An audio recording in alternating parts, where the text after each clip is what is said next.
अहिले हेर्दै हुनुहुन्छ हाम्रो तिनजुरे अनलाइन टिभी। आज फुटाफुटको मेसो छ।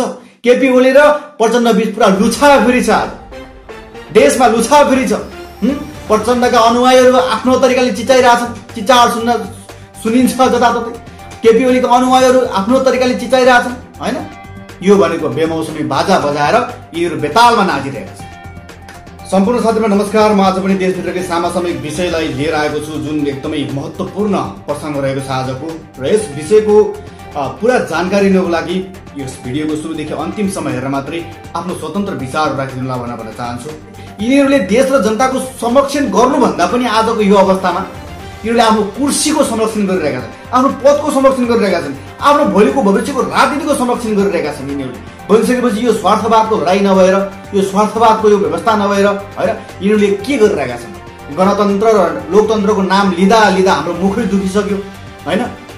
हामीले लाज लाग्न थालिसक्यो कि हाम्रो देशमा गणतन्त्र र लोकतन्त्र आएको छ भन्ने लाज लागिसक्यो अब त हैन। कस्तो मुलुक हो गणतन्त्र र लोकतन्त्रको मुलुक? अनि गणतन्त्र र लोकतन्त्रको मुलुकमा किन यस्तो भइरहेको छ भन्ने कुरा हो कि।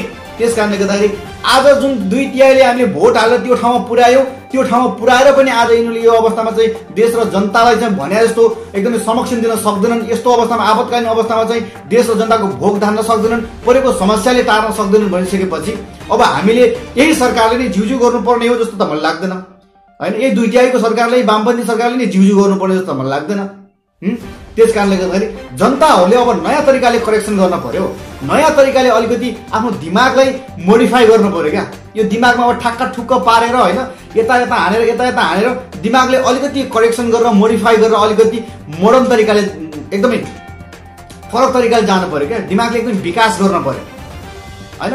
सर्वप्रथम जबसम्म हामी प्रजाहरूमा जनचेतनाको विकास हुँदैन तबसम्म चाहिँ यी यस्ता भरौटे नेताहरूले, यी यस्ता चाहिँ अब दलाल नाम गरेका हैन, दलाल संज्ञा दिन लागेका नेताहरूले के गर्छन् भनिसकेपछि हामी जनताहरूले हेर्छन् के, हामी जनताहरूले थिचोमिचो पार्छन्। हामीलाई यिनीहरूले कठपुतल जस्तो नचाइरहेछन्, हामीले त्यो थाहा छैन हैन। 2-4 दिनको चुनाव आउँछ, त्यो 2-4 दिनको चुनाव अवधिमा यिनीहरू साक्कै भएर हाम्रो घर दैलोमा हाम्रो खुट्टा ढोक्न आउँछन् यिनीहरू। तर खुट्टा ढोकिसकेर हामी त्यही माया, त्यही भावनाले त आज हामी कति ठाउँमा राम्रो पनि भएको छ, कति ठाउँमा हामीले धोका पनि खाएका छौँ हैन। तर यो व्यवस्थाले एकदमै राम्रो रेस्पेक्ट दिए पनि यो लोकतन्त्रले, यो गणतन्त्रले जे जस्तो जनजीवनमा प्रभाव परेको छ, राम्रो भएको छ, नराम्रो भएको छ हैन, त्यो आफ्नो ठाउँमा छ। तर यो गणतन्त्र र लोकतन्त्रलाई हाँक्ने जुन यो ड्राइभरहरू छन्, यो पाइलटहरू छन् हैन, यो खलासीहरू छन्, यो कन्ट्र्याक्टरहरू छन्, यिनीहरूले त अलिकति सोच्नु पर्ने हो नि त। यिनीहरू त लाज लाग्नु पर्ने होइन र? गणतन्त्रमा कसरी एकदमै लबेज राख्ने हैन, लोकतन्त्रमा कसरी लबेज राख्ने, अनि यो लोकतन्त्र र गणतन्त्रलाई चाहिँ हामीले कसरी चाहिँ साकार रूप दिन सक्छौँ हैन, यो गणतन्त्रलाई हामीले कसरी सफल बनाउन सक्छौँ, यो लोकतन्त्रलाई चाहिँ हामीले साँच्चै कसरी सफलता बनाउन सक्छौँ र कसरी चाहिँ हामीले कालान्तरसम्म चाहिँ यो लोकतन्त्र र गणतन्त्रलाई हामीले टिकाउन सक्छौँ भनेर चाहिँ कोही नेताहरू, न कोही प्रधानमन्त्रीहरू, न कोही राष्ट्रपतिहरू बोले न सोचे। जो पनि बोलिरहेछन्, जसले पनि सोचिरहेछन्, आफ्नै व्यक्तिवाद स्वार्थको लागि, आफ्नै पर्सनल जिन्दगीको लागि, आफ्नै पर्सनली अयासीको लागि, व्यक्तिवादी जिन्दगीको लागि, स्वार्थको लागि सबै लडे, सबैले गरे। तर देश र जनताको लागि आज कसैले पनि गरेन। आज फुटाफुटको मेसो छ। केपी ओली र प्रचण्ड बीच पुरा लुछाफिरी छ। आज देशमा लुछाफिरी छ। प्रचण्डका अनुयायीहरू आफ्नो तरिकाले चिचाइरहेछन्। चिचार सुनिन्छ जताततै। केपी ओलीको अनुयायीहरू आफ्नो तरिकाले चिचाइरहेछन् हैन। यो भनेको बेमौसमी बाजा बजाएर यिनीहरू बेतालमा नाचिरहेका छन्। भनिसकेपछि अब यसको फल कहाँ जान्छ थाहा छ? यसको चोट कहाँ पुग्छ भन्ने कुरो तपाईँलाई थाहा छ? यसको चोट यो नेताहरूले जाँदैन, यसको चोट नेताहरूले पुग्दैन, यसको प्रभाव यो नेताहरूको जनजीवनमा पर्ने होइन। यसको यो कारनामाको यो जुन यिनीहरूले गरिरहेछन्, यस्तो हरकत गरिरहेछन्, यो हरकतको प्रभाव पर्ने भनेको नेपाली जनजीवन, नेपाली जनताको जीवनमा, नेपाल देशमा, नेपाल देशलाई र नेपाली जनजीवनमा यो प्रत्यक्ष प्रभाव परिरहेको छ। आज हामीले छर्लङ्ग हेरिरहेका छौँ।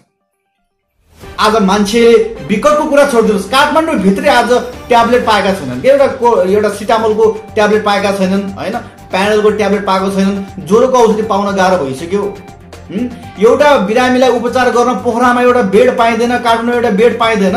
विकटको कुरा छोडिदिनुहोस् हैन भनिसकेपछि यही सरकार बसेको ठाउँमा सरकारको आँखा नजर पुग्ने ठाउँमा सरकार दिनमा 10 पटक घुम्ने ठाउँमा करोडौंका गाडी चढेर घुम्ने ठाउँमा यो सरकारले देख्दैन भनिसकेपछि विकट ठाउँको कुरा छोडिदिनुस् पूर्व पश्चिमका कुराहरू छोडिदिनुस् के हैन पूर्व पश्चिमका कुराहरू छोडिदिनुस् यसले देख्दैन काठमाडौँ भित्रका कुराहरू नदेख्ने पोखरा जस्ता यस्ता नामी नामी ठाउँहरूमा त यसको यस्तो लापरवाही छ व्यवस्था छ भनिसकेपछि विकटका गरिब निमुखा जनताहरू हालत के होला यति बेला ती स्वास्थ्य चौकीहरूको हालत के होला यति बेला ती जनताहरूको हालत के होला यति बेला ती बिरामीहरू ती सुत्केरी आमा दिदी बहिनीहरूको हालत के होला यति बेला देखिरहेछ कसैले मूल्याङ्कन गर्न सक्छ कसैले अवलोकन गर्न सक्छ यो अवस्थामा यदि गर्न सक्नुहुन्छ भने तपाईले पनि गर्नुस् हामी पनि गर्छौं सबैले गरौँ यो सरकारले के गरिरहेको छ यत्रोको वामपन्थीको सरकार त्यो पनि 2/3 को सरकारले नगरेको अब कुनले गर्छ कोबाट आशा राख्ने हामीले अब त 2/3 को सरकार बन्यो बहुमतले पारित भएर चाहिँ अब यसले केही गर्छ भनेर चाहिँ हामीले यस्ता कुराहरू कहिल्यै पनि सोच्न बिर्सेनौं हामीले जहिले पनि हामीले यही सोच्यौं कि अब चाहिँ देशमा के हुन्छ है अब चाहिँ देशमा साच्चै हामीले भनेको जस्तो आमूल परिवर्तन आउँछ देशको स्वाधीनतामाथि कसैले पनि दावा बोल्ने हिम्मत राख्दैन जनताको स्वाभिमानमाथि कसैले पनि दाग लगाउने काम गर्दैन हिम्मत गर्दैन भनेर हामीले सोच्दै गर्दाखेरिमा आज त झन् हिजोको त्यो राजतन्त्रको व्यवस्था भन्दा पनि खतम गएको आज राष्ट्रियता कहाँ छ सुरक्षित बरु हिजो राजाको पालामा राष्ट्रियता सुरक्षित थियो हिजो हैन हिजो राजाको पालामा बरु राष्ट्रियता सुरक्षित थियो के बरु आज गणतन्त्रमा आएर जति राष्ट्रियता असुरक्षित छ नि हैन यति असुरक्षित राजाको पालामा थियो त्यसकारणले गर्दाखेरि यी छोटे राजाहरूले यी गणतन्त्रका यी छोटे राजाहरूले हैन यिनी अब कम्युनिस्टका छोटे राजाहरूले हैन यिनको नाम मात्रै फरक हो हैन त्यो नामाकरण मात्रै फरक हो तर काम चाहिँ यिनीहरूले त्यही निरङ्कुशकै गरिरहेछन् निरङ्कुश व्यवस्थै हाँकिरहेछन् के फरक छ यहाँ गणतन्त्र र लोकतन्त्रको गीतहरू गाउँदै गर्ने बेलामा गणतन्त्रका लोकतन्त्रका गीतहरू चाहिँ जनताहरूले सुनाउँदै गर्ने क्रममा संसद हलमा भोग्दै गर्ने क्रममा हैन मन्त्री परिषदका मिटिङहरुमा संघीय संसदका मिटिङहरुमा भोग्दै गर्ने क्रममा ती आवाजहरू यी नेताहरूले बोलेका आवाजहरू बोलेका भाषणहरू बोलेका कराएका यिनी चिच्चाएका यिनी चिच्चाटहरू त्यो संसद हलको भवन त्यो संसद हलको दिवार गारो हैन वाल हैन अनि ती जति पनि यिनका ती मिटिङहरू हुन्छन् त्यो वाल भन्दा बाहिर आउन सक्दैनन् के त्यो जनताको जनस्तरसम्म पुग्न सक्दैनन् हैन त्यो जनताको घर घरसम्म पुग्न सक्दैनन् के यिनीहरूले सबैले सुनाइदिन्छन् बस सुनायो सक्यो पढायो पाठ 16 दुना 8 12 वर्ष रामायण पढायो सीता गस्की जोई भने जस्तो यिनीहरूले कराउँछन् अनि लास्टमा आफूले के भन्यो सक्यो एउटा इम्पोर्टेन्ट कुराहरू चलिरहन्छ एउटा देश बनाउने कुराहरू चलिरहन्छ इम्पोर्टेन्ट कुराहरू चलिरहन्छ त्यहाँ ज्ञानेन्द्रिय बैठकहरू बसिरहन्छ अब त्यहाँ चोर नेता फटा दलालहरू सुतिरहन्छन् के हेर्नुस् त कस्तो लाजमहरूको कुरा के निदाइरहन्छन् भनेको अनि यिनीहरूले यस्तो भिजनहरूका कुराहरू गर्दै गर्दाखेरिमा यस्ता विकासका कुराहरू यस्ता ज्ञानेन्द्रिय बैठकहरू यस्ता इम्पोर्टेन्ट मिटिङहरूमा यस्ता भिआइपी मिटिङहरू राख्दै गर्दाखेरिमा यस्तो सुत्ने मान्छेहरू चाहिँ के गर्छन् ल भन्नुहोस् त यस्तो सुत्ने मान्छे त घरमै सुत्ने भएन बालबच्चाहरूसँग सुत्नु हैन घरमा श्रीमतीहरू हुनुहुन्छ होला दुःख पाएर बस्नु भएको छ कोही हैन धेरैका यहाँ नेता भन्न मात्रै हुँदैन सबैको जनस्तरमा चाहिँ सबै चाहिँ अब लुटेर चाहिँ मोटाछन् भन्ने हुँदैन हैन दुःख गर्न छोड्दिनुस् तपाईहरुले यो सम्भव छैन के तपाईहरुबाट कुनै भिजनै छैन हैन तपाईहरुमा कुनै एउटा अलिकति नयाँ तरिकाले अगाडि जानुपर्छ भन्न चाहिँ एउटा मोडर्न तरिकाले सोच्न सक्ने तपाईहरुसँग इच्छा शक्ति नै छैन भनिसकेपछि तपाईहरु के अलिकति त्यति लडङ त्यो काठमाडौँतिर माखा घुमाएर त्यो ओडा भाडामा लिएर दुनिया ऋण लगाएर बस्नुहुन्छ भने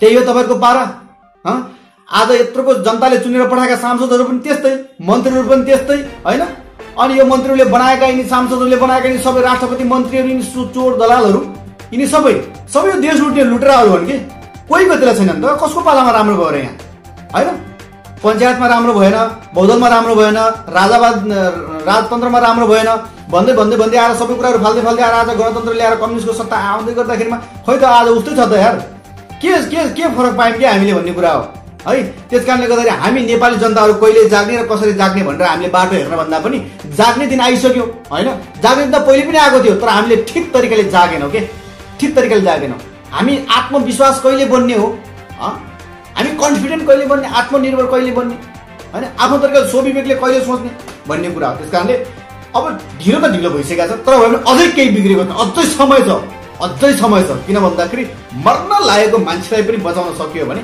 बच्छ, यदि त्यसलाई तर्जुमा गर्न सक्यो र ठिक ठाउँमा उपचार पायो भने मजाले बाँच्न सक्छ।